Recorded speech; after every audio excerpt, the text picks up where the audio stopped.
Siapa manusia di atas muka bumi ini yang tidak mengalami permasalahan? Setiap kita, setiap manusia pasti menghadapi problematika. Ada yang diliputi kesedihan karena memikirkan kekurangan hartanya. Ada yang diliputi dengan kesedihan karena memikirkan hutang yang bertumpuk-tumpuk. Ada yang diserang dengan kegundah gulanaan karena mengharapkan anugerah anak yang tidak datang-datang. Dan ada juga yang bersedih karena merasakan penderitaan penyakit yang tidak kunjung sembuh-sembuh. Setiap kita pasti ada permasalahan yang kita hadapi. Dan banyak orang yang mencari solusi dari problematika yang ia hadapi. Tentunya tidak mengapa manusia harus berusaha untuk menghilangkan kesulitan yang dia hadapi. Dia harus berusaha. Akan tapi solusi yang paling utama yang terkadang dilupakan oleh seorang mukmin adalah solusi doa. Doa merupakan solusi yang pertama, bukan solusi yang terakhir. Bahkan dia adalah solusi yang pertama sebelum usaha yang lain dilakukan. Bukankah para ulama menyatakan bahwasanya doa silahul mukmin? Doa adalah senjata orang mukmin. Dia bukan senjata terakhir, tetapi dia senjata pertama yang harus digunakan pertama kali.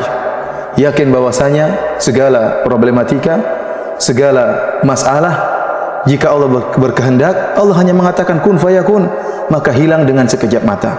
Bahkan solusi yang terbaik, doa yang tulus yang diucapkan seorang hamba dalam waktu beberapa menit, keluar dari hatinya yang sangat dalam, bisa menghilangkan problematika yang mungkin dia telah alami selama waktu yang panjang. Lihatlah bagaimana para anbiya, mereka berdoa kepada Allah Subhanahu wa taala. Mereka para anbiya, orang-orang yang saleh, juga diuji oleh Allah Subhanahu wa taala, juga mengalami problematika, juga mengalami kesedihan. Lihatlah Nabi Ayub alaihissalam yang pernah diuji oleh Allah Subhanahu wa taala dengan penyakit. Allah Subhanahu wa taala berfirman menyebutkan tentang kisah Nabi Ayub, wa ayyuba idh nada rabbahu anni massani yadhur wa anta arhamur rahimin. Dan ingatlah bagaimana Nabi Ayub alaihissalam tatkala dia berkata kepada Rabbnya, anni massani yadhur, ya Allah aku ditimpa dengan penderitaan, ditimpa dengan penyakit, wa anta arhamur rahimin, dan engkau adalah zat yang paling maha pengasih lagi maha penyayang. Suatu kalimat yang keluar dari Nabi Ayub alaihissalam dengan doa yang tulus dari hati yang dalam, Allah hilangkan penyakit yang dia alami bertahun-tahun. Fastajabna lahu fakashafna ma bihi min dhur. Kata Allah Subhanahu wa taala, kami kabulkan permintaannya dan kami hilangkan penyakit yang dialaminya. Lihat, satu doa namun keluar dari hati yang tulus bisa menghilangkan permasalahan yang lama yang dihadapi oleh seorang muslim. Demikian juga Allah sebutkan tentang Nabi Yunus alaihissalam. Ya, wa dhannuni idh dhahaba mughadiban fa dhanna an lan naqdir alayhi fanada fi adh-dhulumati an la ilaha illa anta subhanaka inni kuntu minadh dhalimin. Nabi Yunus alaihissalam tatkala ditelan oleh ikan paus, kemudian dia tenggelam dalam 3 kegelapan. Kata Allah Subhanahu wa taala, fanada fi dhulumat, beliau menyeru dalam kegelapan-kegelapan. Beliau berada dalam kegelapan perut ikan paus, berada dalam kegelapan malam, dan berada dalam kegelapan lautan. Siapa yang bisa menyelamatkannya kecuali Allah Subhanahu wa taala? Fanada fi dhulumat alla ilaha illa anta subhanaka inni kuntu minadh dhalimin. Maka Nabi Yunus kemudian mengatakan, la ilaha illa anta, ya Allah tidak ada sembahan yang berhak kecuali disembah kecuali Engkau ya Allah. Inni kuntu minadh dhalimin, aku termasuk orang-orang berbuat zalim. Maka apa kata Allah Subhanahu wa taala? Fastajibna lahu, kami pun mengabulkan doa Nabi Yunus alaihissalam. Wa najjaynahu minal gham wa kadzalika nunjil mu'minin, dan kami selamatkan dia dari kesedihan. Kemudian Allah tutup firman-Nya dengan mengatakan wa kadzalika nunjil mu'minin, dan demikianlah kami selamatkan orang-orang yang beriman. Artinya apa? Ini keselamatan ini bukan hanya khusus kepada Nabi Yunus alaihissalam, tetapi juga kepada kaum mukminin. Makanya Allah tutup ayatnya dengan mengatakan wa kadzalika nunjil mu'minin. Demikianlah kami selamatkan orang-orang yang beriman. Artinya ini penyelamatan ini bukan khusus buat Nabi Yunus alaihissalam. Allah sebutkan lagi dalam surat yang sama, dalam surat Anbiya, tentang Zakaria. Wa Zakaria idh nada rabbahu rabbi la tadharni fardan wa anta khairul warithin. Tatkala Nabi Zakaria berdoa, ya Rabbku, jangan kau biarkan aku sendiri. Nabi Zakaria ingin punya anak. Wa anta khairul warithin, dan Allah yang akan memberikan ya anugerah anak. Maka dia berdoa kepada Allah Subhanahu wa taala, Allah kabulkan permintaan Nabi Zakaria alaihissalam. Saya ingin mengajak para pemirsa sekalian untuk merenungkan bahwasanya doa merupakan senjata yang pertama, bukan senjata yang terakhir. Bukan berarti saya mengajak para pemirsa untuk tidak berusaha, usaha terus dijalankan. Allah memerintahkan kita untuk berusaha, Nabi SAW memerintahkan untuk berusaha, tetapi doa merupakan senjata yang pertama. Dan jangan pernah kita meremehkan doa. Doa sering mendatangkan keajaiban. Oleh karenanya disebutkan oleh para ahli tafsir seperti Ibnu Katsir rahimahullahu taala, kenapa Nabi Zakaria setelah nikah sekian lama dan setelah mencapai masa tua, baru kemudian beliau meminta agar dianugerahi seorang anak. Kenapa? Karena Nabi Zakaria melihat keajaiban yang terjadi pada Maryam binti Imran.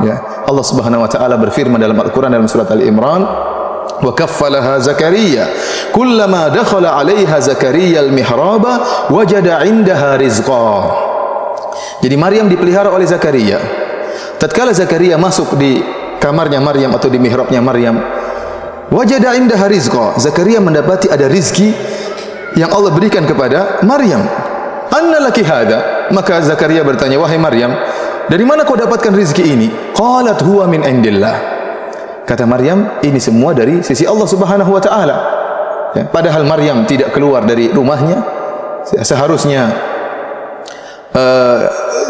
makanan tersebut diantarkan oleh Zakaria, ternyata tiba-tiba ada makanan di situ. Maka ini menakjubkan Zakaria alaihi salam.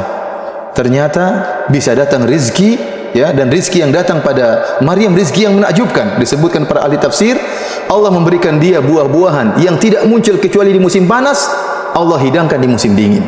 Dan sebaliknya tatkala musim panas, Allah hidangkan buah-buah yang tidak tumbuh kecuali di musim dingin.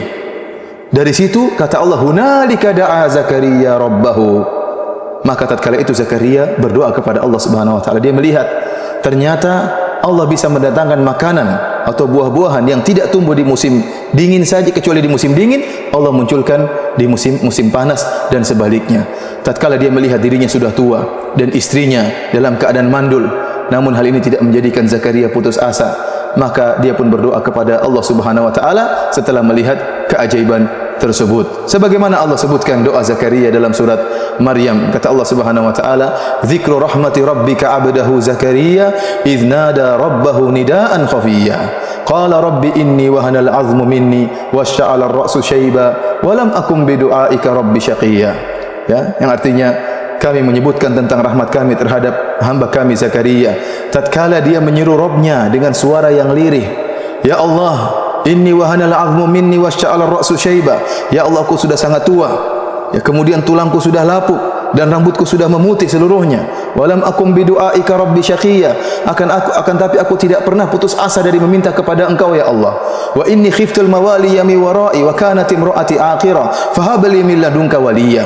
Dia mengatakan, ya Allah, istriku mandul dan aku sudah sangat tua. Akan tapi anugerahkanlah kepadaku seorang anak. Lihatlah Zakaria yang sudah dalam keadaan sangat tua, istrinya mandul. Kalau dilihat secara sebab, tidak mungkin ada seorang anak dari istri yang mandul, apalagi dari orang yang sudah sangat tua. Ternyata Allah kabulkan permintaan Zakaria alaihissalam. Dari sini kita yakin bahwasanya terkadang doa melakukan berbagai macam keajaiban.